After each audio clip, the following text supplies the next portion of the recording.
Hello, welcome to Ken studies.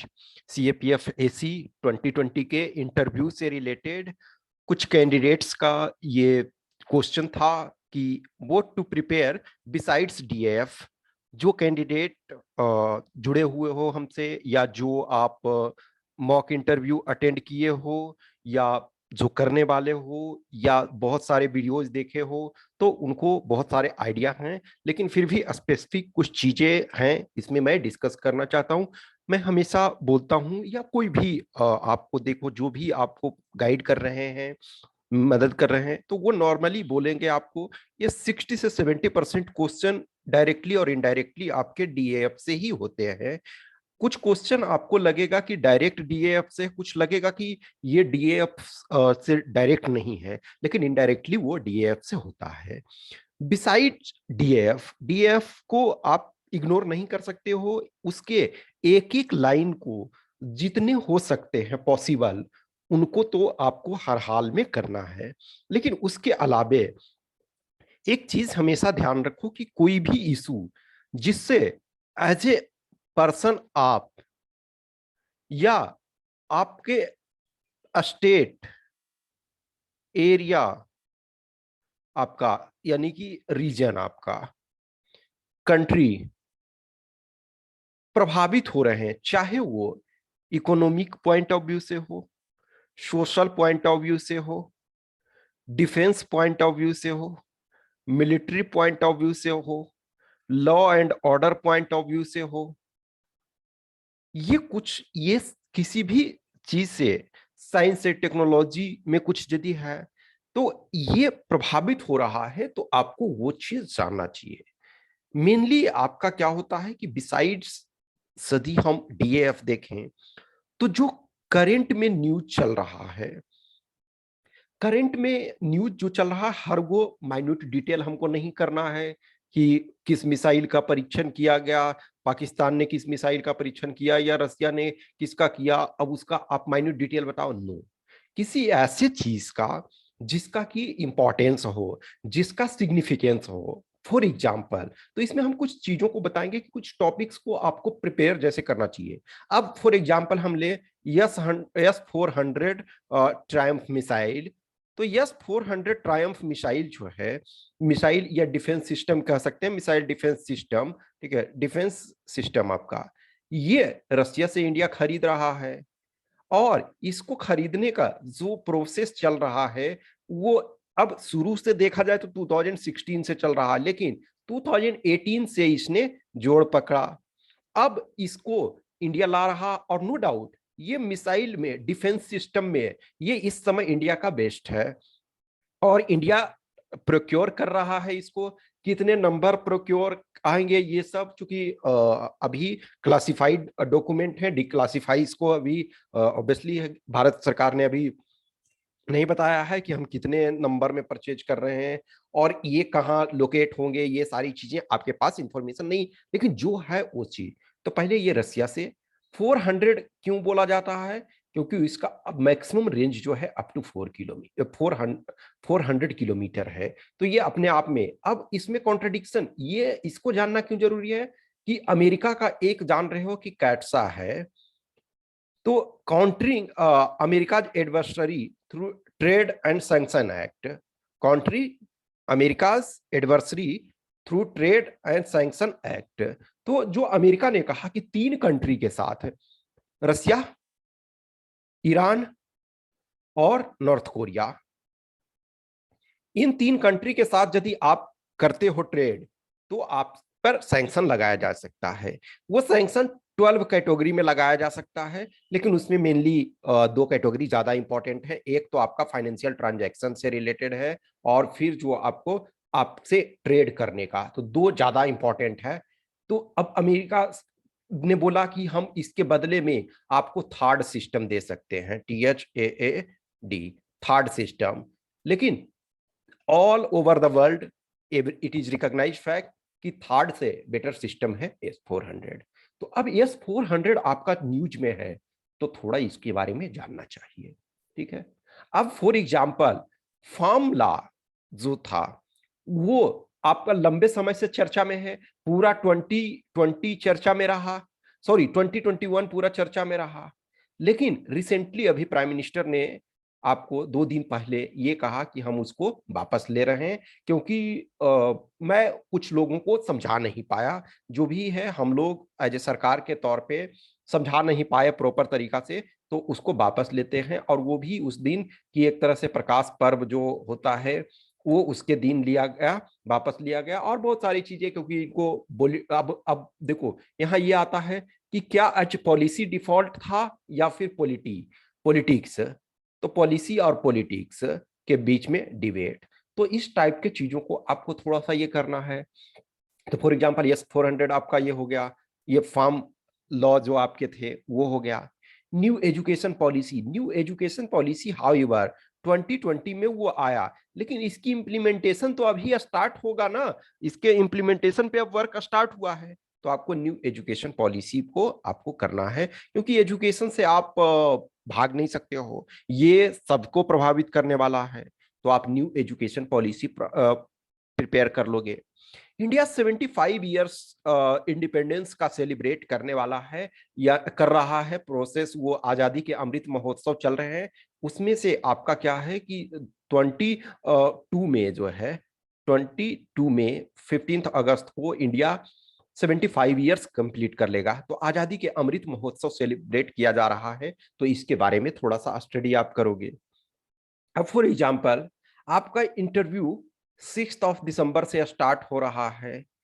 जिनका 6 दिसंबर है, उस दिन क्या हुआ था, बाबरी मॉस्क डेमोलिशन हुआ था।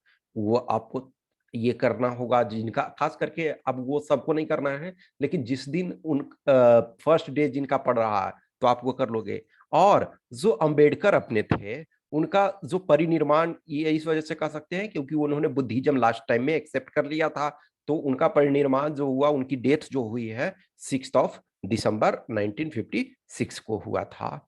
तो कहीं ना कहीं आजादी के अमृत महोत्सव मना रहा भारत, 75 साल पूरा कर रहा, और संविधान बनाने में उनका अहम भूमिका है, सोसाइटी को सेव करने में उनका अहम भूमिका है। तो ये मान के चलो कि उस दिन जिनका है वो करोगे।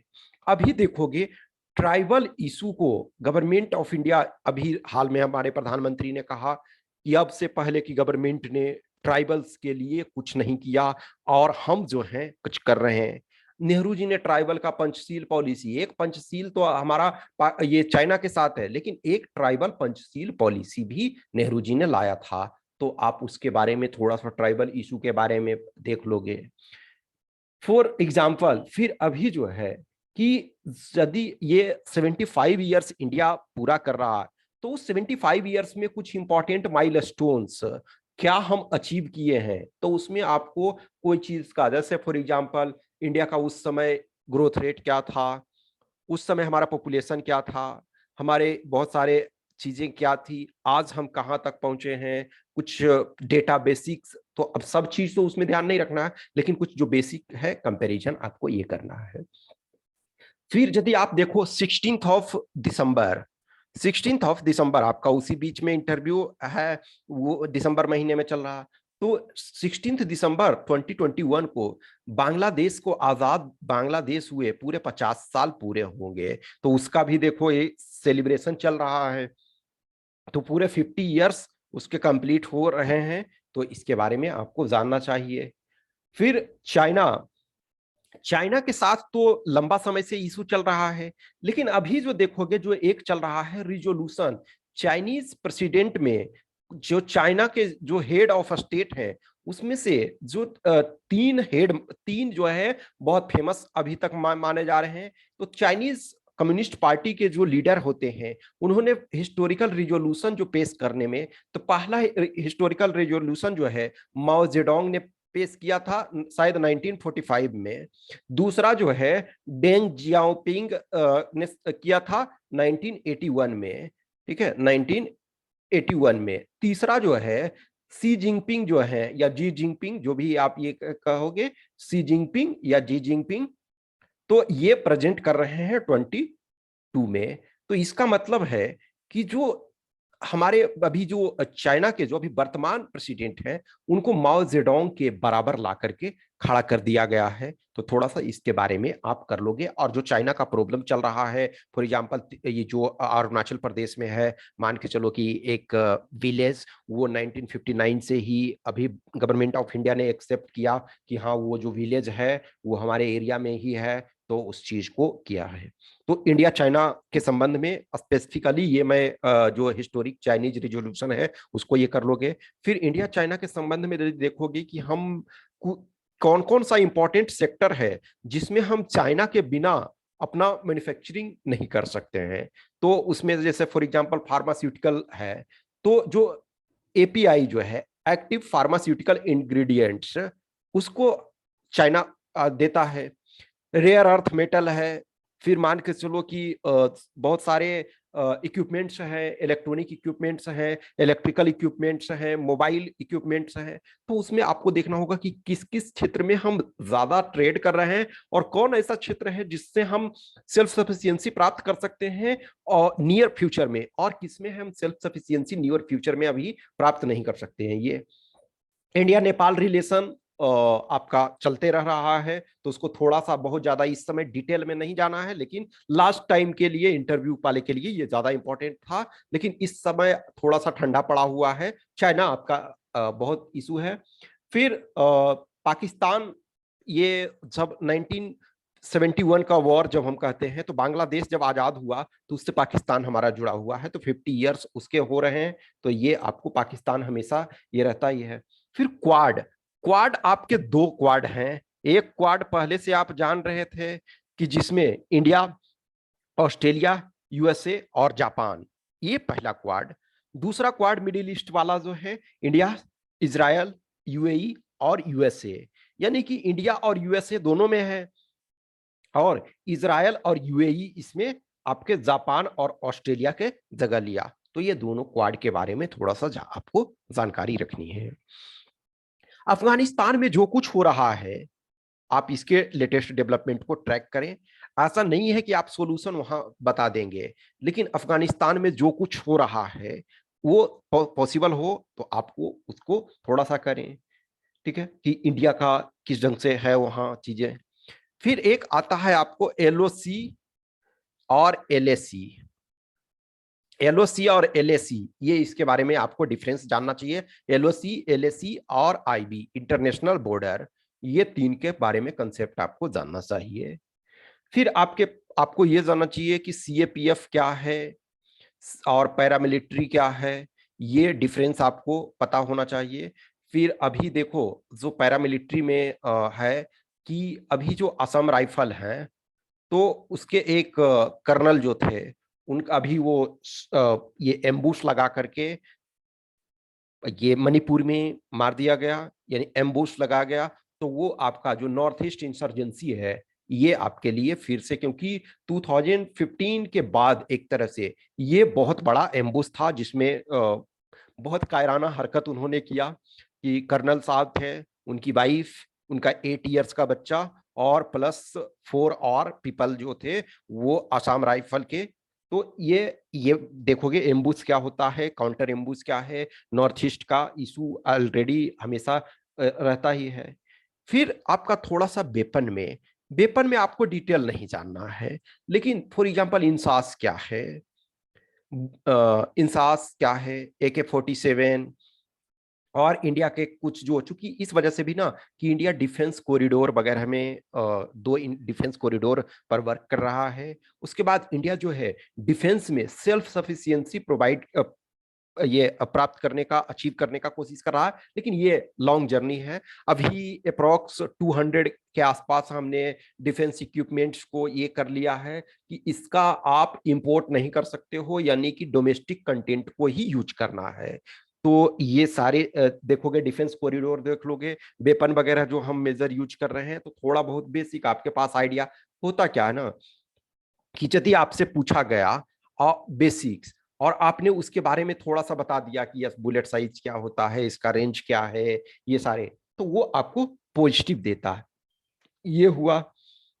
फिर उसके बाद इंडिया का इंटरनल सिक्योरिटी का क्या क्या चैलेंज है, इंटरनल सिक्योरिटी में यदि हम चैलेंजेस देखते हैं तो सिर्फ और सिर्फ ये नहीं है माओइस्ट चैलेंज या नक्सलिज्म का चैलेंज या फिर नॉर्थ ईस्ट इंसर्जेंसी का चैलेंज या जम्मू कश्मीर में टेररिज्म का चैलेंज। इंटरनल सिक्योरिटी में और बहुत सारे चैलेंजेस हैं, उसके बारे में आपको देखना है। फिर उसके बाद जो होता है कि अभी मान के चलो कि गुड़गांव में फॉर एग्जांपल हिंदू मुस्लिम में अजान वाला को लेकर के प्रॉब्लम हुआ, तो ऐसे ऐसे कोई भी न्यूज, मैं एक एग्जॉस्टिव लिस्ट नहीं दे सकता हूं ना, कुछ चीजों को बेसिक बता रहा हूं कि यस ये सारी चीजें हैं, इन पर आपको फोकस करना है ये करके, ठीक है। तो अजान वाला प्रॉब्लम अभी सपोज फॉर एग्जांपल है, और बाकी आप अपने स्टेट के बारे में जो सिचुएशन चल रहा है वो करोगे। फिर उसके बाद जो है आपको अपने स्वोट एनालिसिस, इसके बारे में मैं वीडियो ऑलरेडी बना चुका हूं स्वोट एनालिसिस के बारे में। तो आप ये देखोगे अपना स्ट्रेंथ, वीकनेस, अपॉर्चुनिटी और थ्रेट। तो ये स्वोट एनालिसिस अपना करोगे कि आपके पास क्या पॉजिटिव है, क्या निगेटिव है, आप जिस फैमिली में आपकी अपब्रिंगिंग हुई है, आपने क्या पाया या क्या मिस किया, ये सारी चीजों को मायने रखता है।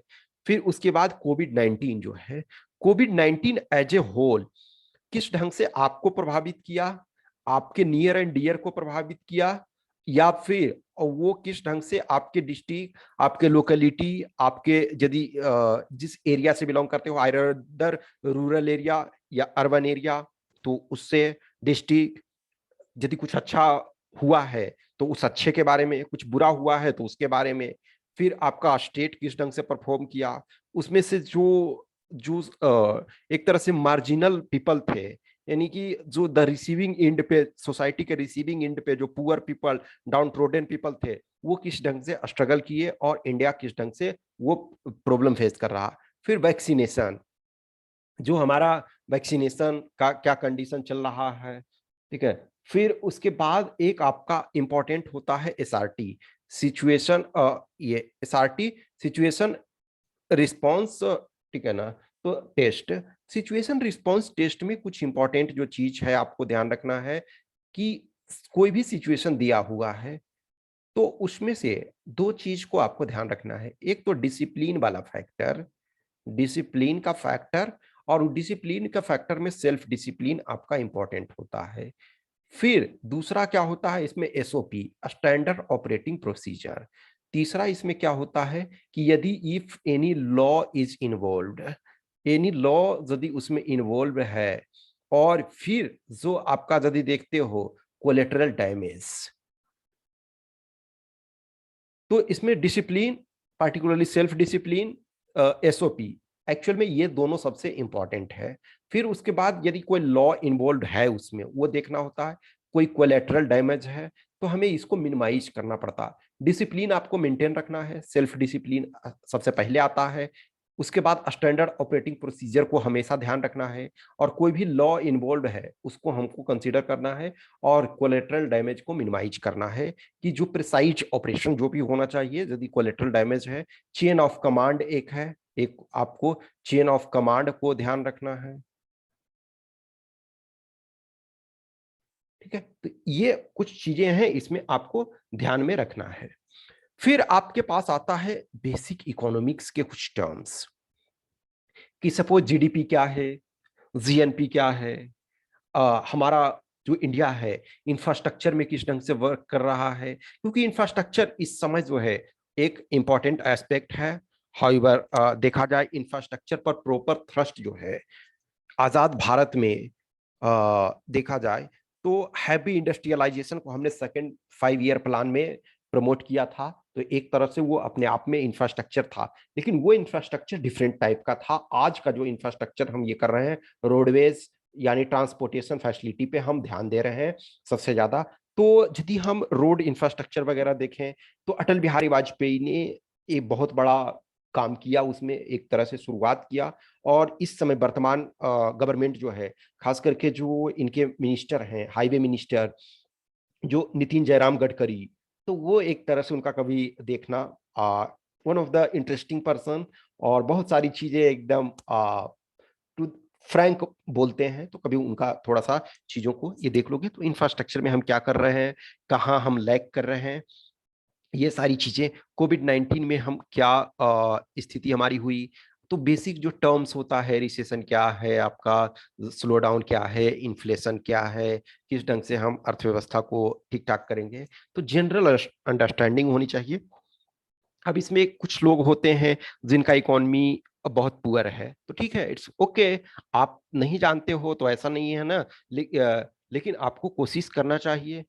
तो ये कुछ जो बेसिक चीजें हैं, एट द नट सेल में यदि हम कहें कि जो कुछ आसपास आपका हो रहा है, उस घटना से यदि कुछ लार्जर इम्प्लीकेशन है, एक और काम कर सकते हो कि फॉर एग्जांपल 2021, तो 2021 में आप ये देख सकते हो कि जो सपोज 21 इंपॉर्टेंट इंसिडेंट, मान के चलो 21 में 21 इंपॉर्टेंट इंसिडेंट्स या इंटरनेशनल न्यूज या कुछ डाल करके आप सब देख सकते हो, उसके डेटा आप ये थोड़ा सा नोट्स कर लो, या 2020 के, तो 2020 तो बीत चुका है, तो उसके मान के चलो कि 20 इंपॉर्टेंट इंसिडेंट्स जो भी हुए हैं, आइदर नेशनल लेवल पे, इंटरनेशनल लेवल पे, तो इन सारे चीजों को कर सकते हो और शॉर्ट आप तैयार करो, अपना नोट्स रखो, उसको रिवाइज करो, रिवाइज करो मल्टीपल टाइम। फिर यदि पॉसिबल हो तो हर कोई एटलीस्ट आप जो भी है मॉक दो, जहां भी पॉसिबल हो सकता है आप मॉक दो। उससे क्या होता है कि उसमें आपको पता चलता है कि हम किसी पार्टिकुलर चीज पे क्या अपना ओपिनियन रख रहे हैं और हमें क्या रखना चाहिए। एब्सोल्यूट सही और गलत ओपिनियन वाले में नहीं होता है कि कोई भी 100% सही। फैक्चुअल क्वेश्चन पूछा जाता है तो उसमें आप सही और गलत हो सकते हो या नहीं जान सकते हो, लेकिन ओपिनियन बेस्ड जो भी चीज है उसको ध्यान रखना है। फिर कुछ और चीजें जो है, कभी भी आपके आंसर जो होने चाहिए, तो even if you are promoting regionalism in the sense की रीजनलिज्म प्रोमोट करना एज सच बैड नहीं है, लेकिन सब नेशनलिज्म आपको प्रमोट नहीं करना है। सब नेशनलिज्म, इंडिया इज यूनिट, और इंडिया के ये जो डिफरेंट स्टेट्स हैं, उन यूनिट्स को बनाया गया है इस वजह से कि एडमिनिस्ट्रेशन में सुविधा हो। तो आप अपने क्षेत्र का डेवलपमेंट चाहते हैं, that's fine, but not at the cost of others. आप दूसरे को डिमोरलाइज करके नहीं। तो सब नेशनलिज्म प्रमोट नहीं करना, एज ए इंडियन की हैसियत से आपको जाना है। जेंडर इशू में हमेशा देखना है जेंडर सेंसिटिव ये रहना, किसी भी कीमत पे आपको वुमेन को ये कभी नहीं कहोगे कि women are responsible for this bad things. यदि उन्होंने अच्छा किया है तो नो डाउट आपको ये करना होगा, आपको बताना होगा कि yes they are doing very fine.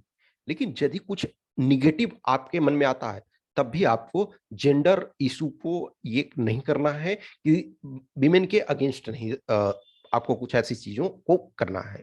फिर उसके बाद जो भी डाउन रोडन सेक्शन ऑफ सोसाइटी हैं, चाहे वो हमारे जैसे हमने ट्राइबल के बारे में हमने बोला, ट्राइबल इशू है, तो कहीं ना कहीं उनसे सिंपैथी रखना है, उनसे इम्पैथी रखना है, चाहे ये शेड्यूल्ड कास्ट, शेड्यूल्ड ट्राइब्स या व्हाटसोएवर जो भी है।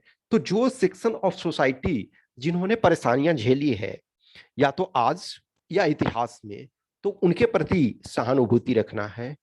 कभी भी लॉट ऑफ टाइम हो जाता है कि कंपेयर करने के लिए सम टाइम आ जाता है, कुछ समय सिचुएशन ऐसे आपके आ जाते हैं, फॉर एग्जांपल अंबेडकर के बारे में आपको बोल दिया, या फिर महात्मा गांधी के बारे में, तो जो कुछ अच्छी चीजें हैं उनके बारे में, तो ये बताने की कोशिश करना है कि इनकी ये बातें अच्छी थी और उनकी वो बातें अच्छी थी। लेकिन बहुत बार होता है कि कौन अच्छे थे दोनों में एग्रीगेट, तो एग्जैक्ट आप ओपिनियन अपना रख सकते हो, लेकिन ओपिनियन तब रखो कि these are good things for him और हर, इनके अच्छी चीजें ये थी, उनके अच्छी चीजें ये थी, ये कोशिश करो। अब फिर वो स्ट्रेस यदि करें, तब ये बोलोगे कि इन एग्रीगेट इफ वी सी, अब फॉर एग्जांपल महात्मा गांधी जी हैं, आप भले मन में कुछ सोच रहे हो, लेकिन at the end of the day Mahatma Gandhi महान थे, महान हैं और महान रहेंगे। तो ये आपको दर्शाना है। कुछ ऐसे पर्सन हैं जिनके खिलाफ कुछ ऐसा कॉन्ट्राडिक्शन नहीं होता है, जैसे लाल बहादुर शास्त्री, जनरली आप देखोगे कि बहुत कम कॉन्ट्राडिक्शन है। एपीजे अब्दुल कलाम, बहुत कम कॉन्ट्राडिक्शन है। कुछ पर्सन हैं जिनके साथ कॉन्ट्राडिक्शन है, इवन नेहरू जी के साथ कॉन्ट्राडिक्शन है। मान के चलो कि महात्मा गांधी के साथ भी कॉन्ट्राडिक्शन है। लेकिन हमें जब तक वो स्पेसिफिक इशू ना आए, तो हमें उनकी महानता, उन्होंने जो कुछ किया, जवाहरलाल नेहरू जी ने देश को यूनाइट रखने में बहुत अहम भूमिका निभाया। तो जो कुछ मेजर जिसके रिपरकशन हैं, और इनडायरेक्टली बहुत सारे क्वेश्चन आपके डीएफ से बहुत सारे बन जाते हैं, तो वो सारी चीजों को करना है। और मैं हमेशा वही बोल रहा हूँ कि आप जहां भी पॉसिबल हो मॉक आप दो। ये आप जिनको भी, जो हमसे बहुत सारे लोग जुड़े हुए हैं मॉक इंटरव्यू के लिए, तो आप यदि विलिंग हो तो कुछ पे करके आपको ये, कहीं भी आप ये किसी के पास भी कर सकते हो, मैं ये हमेशा नहीं बोलता हूँ, लेकिन आप यदि हमारे पास बिलिंग हो तो आप दे सकते हो। और कुछ भी क्वेश्चंस क्यूरी है तो आप मैसेज करना। Okay, thank you.